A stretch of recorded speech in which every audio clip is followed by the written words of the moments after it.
Y otra diferencia entre la manga endoscópica y la quirúrgica es el paso.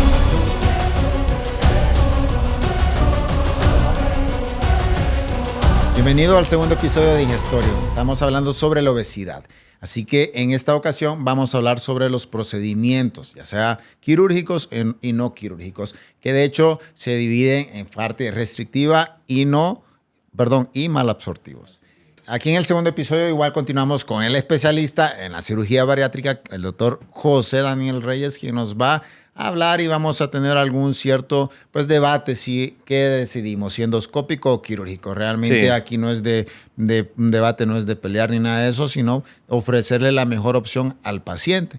Probablemente él diga que lo quirúrgico es siempre la mejor opción, pero ya verán que no es cierto. Pues cada quien defiende lo suyo, ¿no? Pero la verdad es que creo que una de las cosas importantes es tener muchas herramientas que ofrecerle al paciente, o que las personas entiendan de que pues opciones hay claro, muchas. Y de hecho, pues opciones hay y que puede optar a una primero y a otra después, si es que los riesgos a una cirugía, por ejemplo, son mayores, ¿no? Y que se requiere que algunos pacientes bajen de peso. Pero, ¿qué métodos restrictivos y malabsortivos hay en la parte quirúrgica? Ok, pues bueno, pues eso que mencionas es importante. Los tipos de procedimientos bariátricos se dividen en esas dos ramas principales: procedimientos restrictivos o procedimientos malabsortivos, o que generan una menor absorción de nutrientes, tanto endoscópicos como quirúrgicos, ¿no? Dentro de los restrictivos, pues puramente restrictivos, tenemos en la actualidad la manga gástrica como cirugía, y de los procedimientos endoscópicos, el balón intragástrico y la gastroplicatura endoscópica. Esos son los tres principales procedimientos bariátricos restrictivos que existen en la actualidad. Anteriormente se hacían otro tipo de procedimientos, como la banda gástrica autoajustable, que esa pues ya está en desuso, ya se ha visto de que no hay mayor beneficio y hay mejores procedimientos en la actualidad que esa. Claro. Y están los procedimientos malabsortivos, no me gusta esa palabra, fíjate, pero así se llama. Se llama así porque generan una menor absorción de nutrientes. Es como un efecto combinando la restricción y la menor absorción de nutrientes, dentro de los cuales el principal es el bypass gástrico, y pues hay diferentes variaciones de estas cirugías que están dentro del grupo de procedimientos malabsortivos.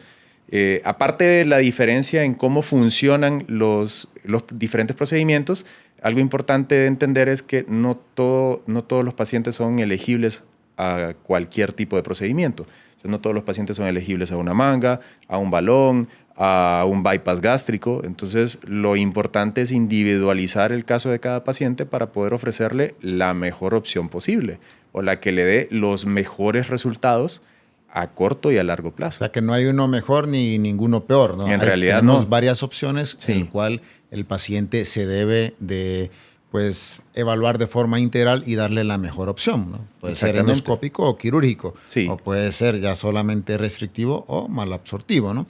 Pero a grandes rasgos, ¿cómo podemos orientar a la población, por ejemplo, por el índice de masa corporal, ¿no?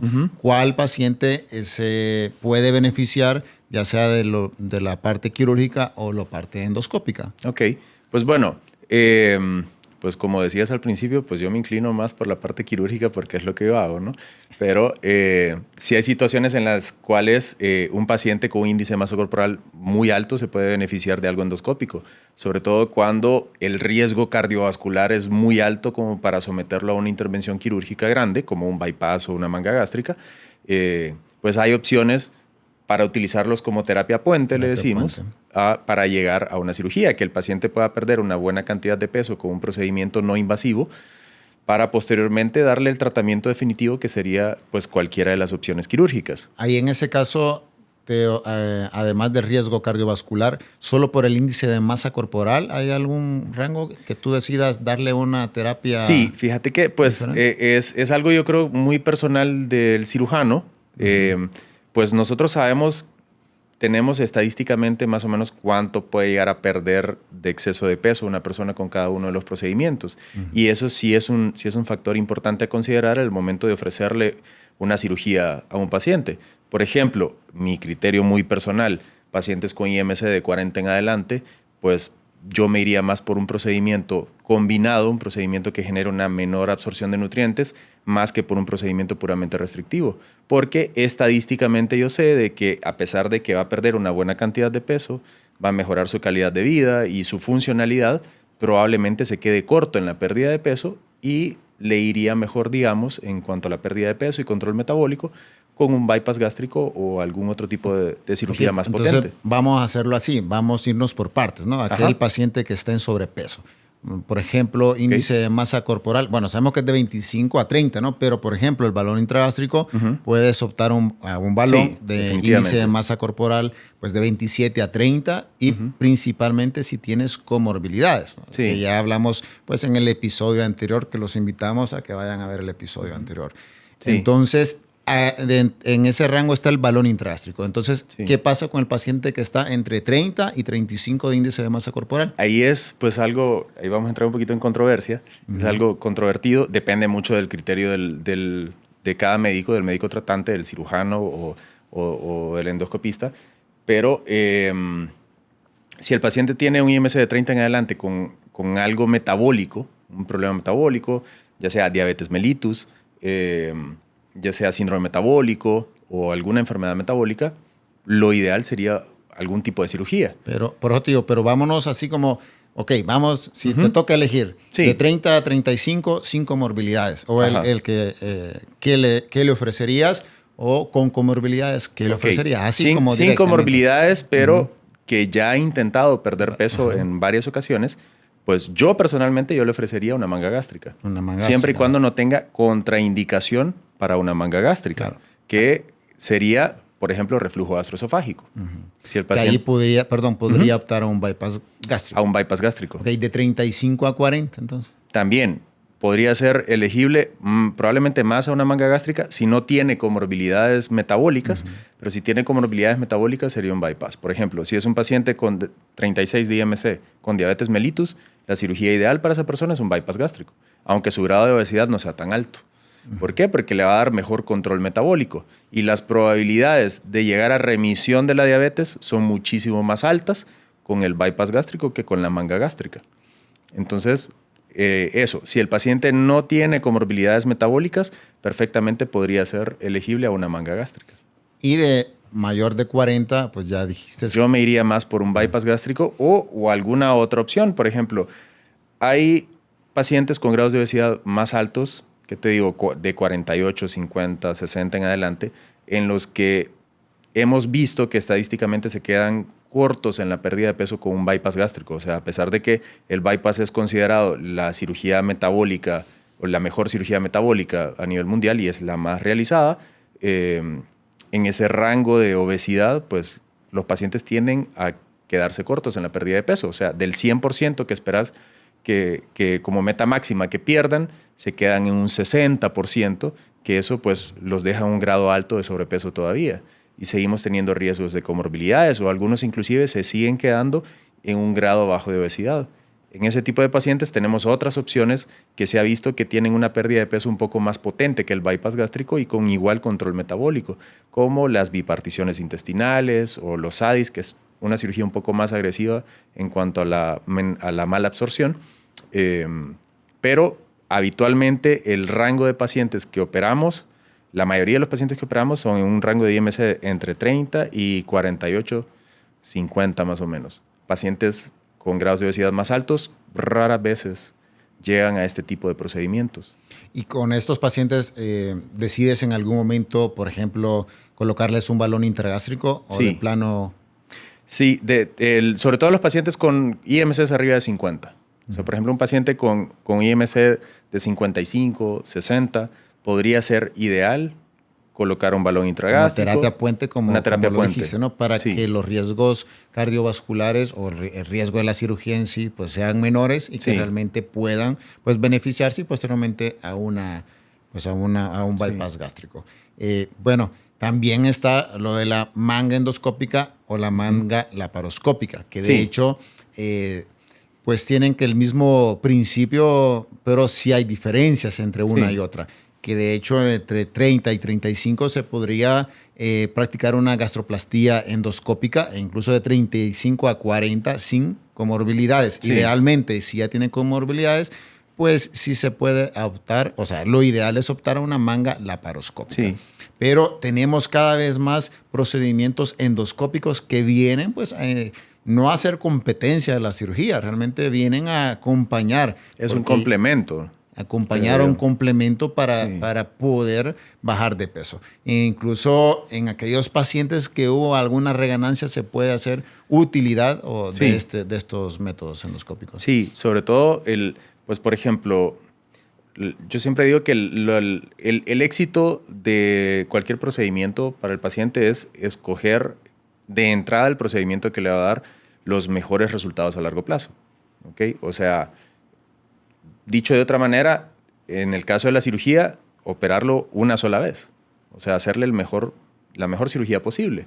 Claro. Sin embargo, a pesar de eso, pues no solamente es cuestión de operarse. O sea, hay pacientes que reganan peso después de la cirugía, aunque se les haya hecho un bypass gástrico, y ofrecerles otra opción quirúrgica que les dé mejores resultados o recuperar los resultados que perdieron después de una cirugía como estas, pues es más difícil. Ahí entran esas opciones que mencionabas. Por ejemplo, la gastroplicatura en un bypass gástrico, que básicamente es remodelar por dentro el bypass, el pouch o el nuevo estómago, para volver a su capacidad original o disminuir el calibre de la unión, que nosotros le llamamos anastomosis, de la unión entre el estómago y el intestino del bypass gástrico, para ayudar a que la persona vuelva a perder el peso que había perdido. Lo importante es saber que pues, hay opciones. Siempre hay pacientes que no necesariamente es que no se beneficien de una cirugía, sino que simplemente quieren algo menos invasivo y es válido. Claro. A fin de cuentas, pues es un consenso entre el médico y el paciente qué le podemos ofrecer o qué se puede realizar.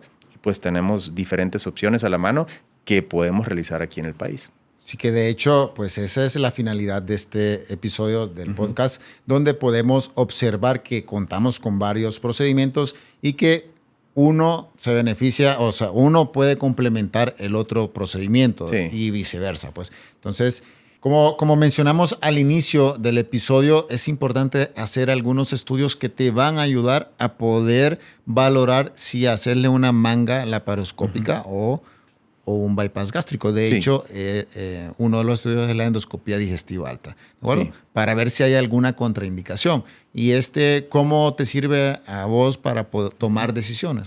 Bueno, pues como mencionaba anteriormente, el reflujo gastroesofágico es una de las cosas fundamentales para nosotros como cirujanos bariatras para decidir precisamente entre esos dos tipos de procedimientos, ya que la manga gástrica, hay que mencionar que cuando realizamos una manga gástrica lo que hacemos es recortar el estómago o convertir el estómago en una estructura tubular de mucha menor capacidad. Y eso hace que haya una mayor presión dentro del estómago, por lo cual es más fácil que haya reflujo. Claro. De hecho, esto va a ser tema de otro episodio del podcast, pero sí es importante ver la diferencia entre una manga endoscópica y una manga quirúrgica, ¿no? Porque esa puede ser un beneficio de la manga endoscópica que no presenta reflujo gastroesofágico y que además es restrictiva, pero ese puede ser un beneficio. Sí, el otro beneficio que se menciona de la gastroplicatura endoscópica es que puede ser reversible. Claro. La manga gástrica no. La manga gástrica es permanente, o sea, nosotros quitamos aproximadamente el 80% del tamaño del estómago y ese estómago se extirpa, como cuando quitamos la vesícula o algún otro órgano, ese órgano no vuelve. Entonces, eso es importante entender, que la manga gástrica es una cirugía irreversible. Irreversible. Y otra diferencia entre la manga endoscópica y la quirúrgica es el vaciamiento gástrico, que se ve afectada en la manga endoscópica. Hay un retraso del vaciamiento gástrico, el cual pues también ayuda a perder peso. Sí. Ese efecto lo vemos en el balón intragástrico, que pasa lo contrario con la manga quirúrgica. Eso es lo que... Sí. Sí y no. Bueno, para eso estamos... Pues ya entramos en el debate, pues. Uno de los beneficios que le vería yo a la manga gástrica sobre la manga endoscópica es la secreción de la grelina.